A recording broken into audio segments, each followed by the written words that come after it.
So guys, I want to talk about Rihanna for a little bit on here because I guess you guys know now I'm the cancel police. If somebody's coming after one of my peeps, okay, whether it's Meghan Markle, whether it's Selena Gomez, okay, I'm hopping on here ASAP, right? But whatever.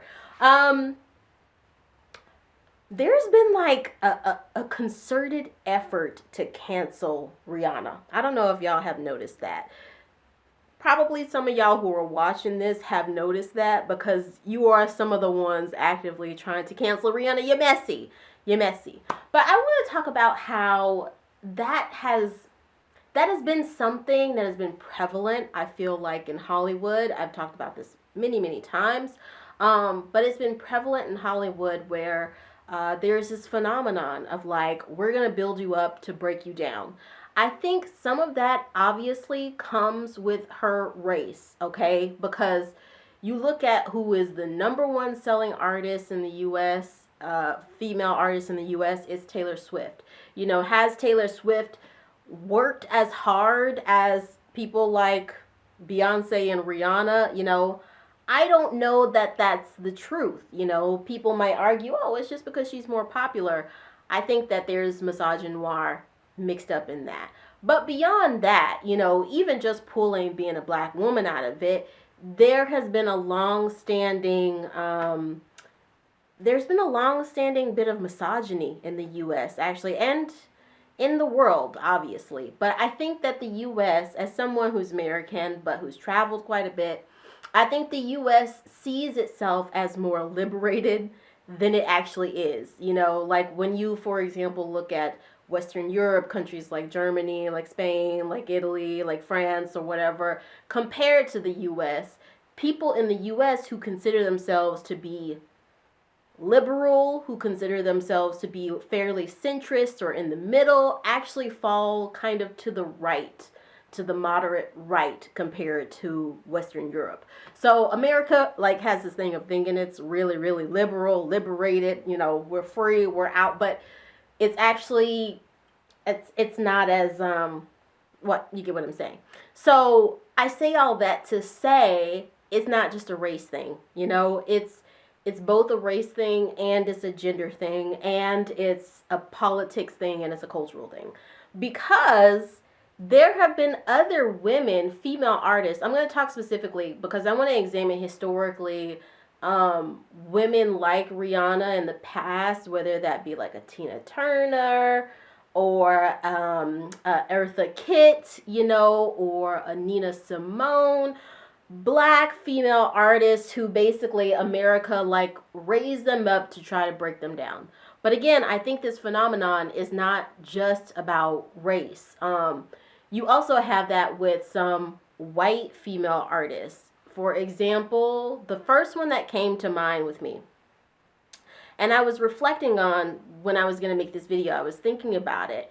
The first, even though this is not in the 21st century, this is 20th century, but the first female artist, white female artist that came to my mind of someone who's like Rihanna, but not black, but like a female artist who America raised up and then brought down as equally as quick and tried to cancel, was Marilyn Monroe. I mean, America loved Marilyn Monroe. This woman was like so sensational in the US. In the US, Marilyn Monroe at the time, you guys have to remember at the time, was thought of as someone, who was, at the time America was segregated. So she broke race barriers. There were people of all races, all genders, all colors, all creeds, etc., that really loved Marilyn Monroe. But when it came out that she was sleeping with, the president and maybe probably his brother, they came after her, and they just destroyed. And even before that, the way Hollywood was treating her was like a workhorse. And she really couldn't do the songs, the roles, the plays, the movies, the shows that she really wanted to do. But yeah, so that just goes to show that happens also with white women artists as well. But on the other hand, on the other side of that, I do think that there is a white privilege that artists like Rihanna aren't afforded. Again, I'm gonna come back to the 21st century, but I had to look at this from a holistic perspective. Um, Going back to the 20th century, artists like Cher, okay, artists like Madonna, artists like Barbara Streisand, artists like um, who else? Elizabeth Taylor. These are artists who, for all intents and purposes, never got canceled, never got followed with such intense scrutiny that I see very talented and what seems to be very genuine, in my opinion, black or people of color artists such as Rihanna, such as Beyonce, such as J Lo. And so I have to ask myself, is there an inherent um, bias buried up under there? And it might not be fully manifested as intentional, who knows? It could be overt, it could be covert, but is there a bias there? And I think that there is. So, the first thing I had to do was kind of get into the mind of what I would just off the bat say are trolls, who hate on Rihanna, because to me she has a discography. I hope I'm saying that word right. That is like, okay, let me put it this way, and I am a music lover from way back. I'm a millennial, so. Oh, you guys know that my iPod back in the day was just so crazy. So let me go ahead and caveat that first. We might not have the same musical taste, whatever. But there are just a few albums, maybe a handful even, albums, not songs, albums that I can listen to, I bet, until I'm a 90-year-old woman. Okay? The same way that my mom and dad had Etta James' That Last album, or Louis Armstrong's, whatever album, or whatever it was. The same way that they had that Kool and the Gang. What's the ones that wore the big afros and bell bottoms? Ugh, I can't think of the name. But the family reunion music. Okay, the way that they listen to those albums, and they still listen to them now and are timeless. Rihanna is one of those for me, and it's the anti-album. But it's not just that. It's also songs from Disturbia. It's songs from S&M, Cheers, Drink to That. I mean, all the way back to Pon the Replay, like the song that she did with Eminem. I mean, she has like this amazing discography, like I said. And it's like, it's so bizarre that people would hate on her, because the few albums that I can go back and listen to at any time are basically any of Rihanna's stuff from early 2000s up until Auntie. I would say Emancipation of Mimi. Mariah Carey's Emancipation of Mimi. Can listen to it anytime. Destiny's Child, that last album that they did, the one with the free, I can't even do it. That was my bad attempt at Destiny's Child. What else? Yellow Card, again, I said, I'm a millennial. Like, I grew up in the early 2000s. I have a really crazy eclectic selection of music, but I really can jump from pop to rock to R&B. But Ocean Avenue from Yellow Card, I feel like any Avril Lavigne album, yeah, like, so any classic, best of Bob Marley album, best of Stevie Wonder album, best of UB 52, UB 42. I don't know why they're I think that's the name of it. The like reggae whatever. Like stuff like that. There's some albums that are just iconic, and I feel like Rihanna has created some of those. Marilyn Monroe songs, like literally Cher songs, ABBA songs, Jackson 5 songs, Janet Jackson, Michael Jackson. I feel like these are albums that you could listen to anytime, songs that you can listen to and you will sing along. So that's how I feel about Rihanna. I guess that's where I'm coming from with that. Now, I wanted to look at what people were saying online about why they don't like her. Because honestly, I really don't understand how anyone could not like her. But anyway, maybe it has to do with how she goes on social media and she goes after trolls. But that's something I admire about her. Like, somebody who just doesn't sit there and let trolls just try and bash them down. Why would you hate that quality in someone? Anyway, so somebody on Reddit said, "What's the deal with everyone hating on Rihanna?" This is 3 years ago. So Rihanna has invited Johnny Depp to her Savage X Fenty fashion show, and I've seen a lot of people be very angry about it on Twitter. I don't even remember that, and I also don't think that's so great. I mean, I also think that Johnny Depp is an abuser, but I know at that time everybody was painting Amber Heard as the abuser, so, you know. I just did another video about Blake Lively and how I feel like that's kind of like the victim shaming that they did with Amber Heard, but, you know, anyway. Some people are referencing Amber Heard, so was he proven innocent in their case? I've seen comments here and they're disliking him. It's just a switch from seeing everyone being against Amber Heard during their trial. So somebody said, answer, it's not really everyone hating Rihanna. It's Twitter and the mainstream media reporting about Twitter and some Reddit subs as everyone. I love that. Okay. Somebody else says nobody was, oh, okay. No, that's related to the trial. Okay, so this didn't really give me too much information. I pulled another one. So it says, Rihanna's graceful exit from music was a great choice to protect her amazing discography. Again, I hope I'm saying that right.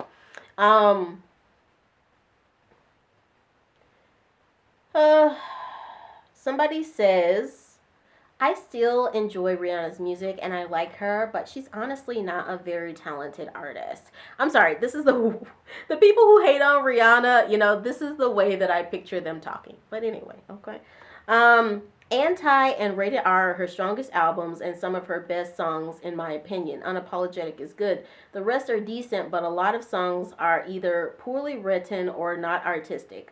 I think the appeal to her was she was and still is a huge trendsetter and fashionable, which made people want to listen to her music. She always sounded great as a featured artist too, but for a long time she didn't contribute to her music songwriting, nor was she much of a performer. It wasn't for her aesthetics and changing. If it wasn't for her aesthetics and changing image, her music career wouldn't have lasted. So she was wise to go into fashion and beauty. She thrives there. I feel like that right there just sounds like a Karen. I mean, this person who wrote this might just be a lovely person, okay? And I might be jumping to conclusions. But anybody, I mean, this is literally according to, I think, Billboard, because I looked this up. All right, I'm trying to back this up with statistics.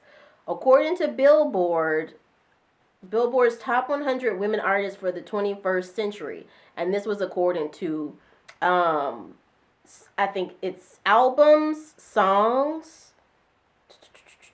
It's according to albums, songs, and I'm looking for it. Based on performance on the Billboard 200 albums chart and the Billboard Hot 100 songs chart. Okay? So, okay, here we go. It says, ahead of 2025's Women in Music celebration to be held Saturday, March 29th, so this was a couple months ago, at the YouTube Theater in Inglewood, California, Billboard has ranked the top performing artists, albums, and songs of the first 25 years of the century since 2000. Below are counting down all 100 top women artists of the 21st century, encompassing women soloists, all women groups with prominent women's vocals. So artists, albums, songs. There we go. And on this list of 100, which, okay, the beginning of the list at 100, you've got Danity Kane, for example. I think at number like 94 is Toni Braxton. You know, like, just to give you some example of the list. But by number, of course, Christina Aguilera is number 20. Avril Lavigne is number 19. But go all the way down. Number 1 is Taylor Swift. We already discussed that. But who's at number 2? It's not Beyonce.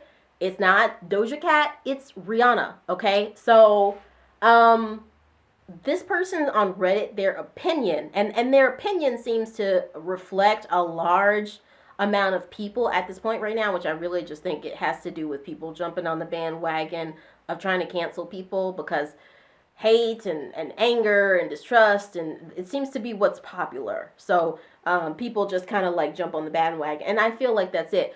But as far as what people are buying, what people are listening to, what albums people are buying, what songs they're downloading, what, oh my god, I just had like a stroke. What songs they're downloading, what concerts they're going to. Rihanna is number 2 of the 21st century. So clearly some people like her.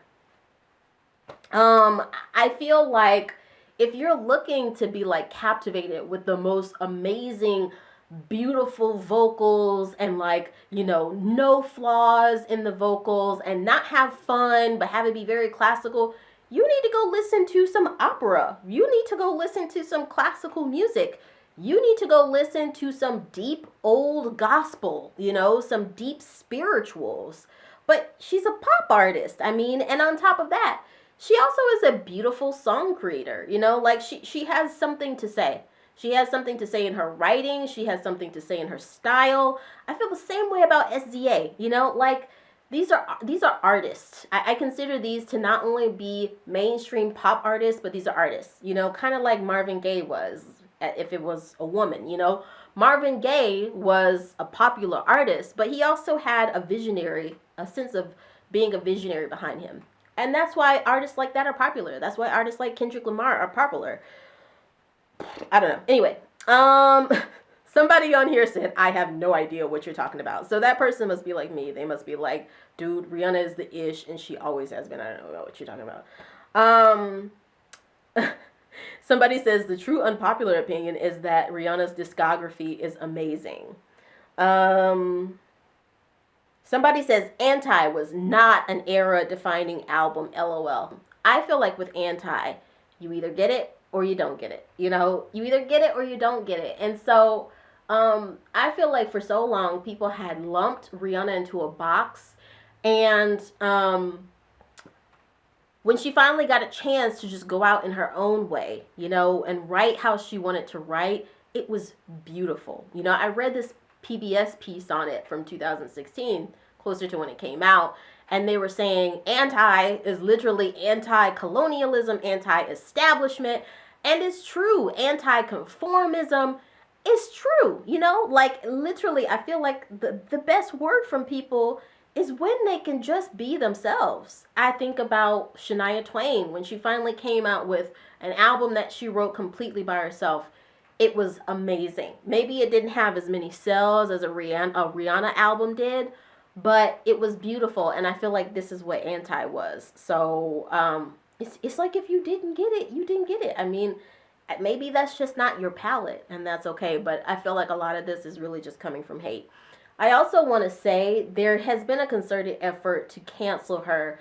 And I feel like I really understood more of the history of it when I watched this one creator's video on YouTube.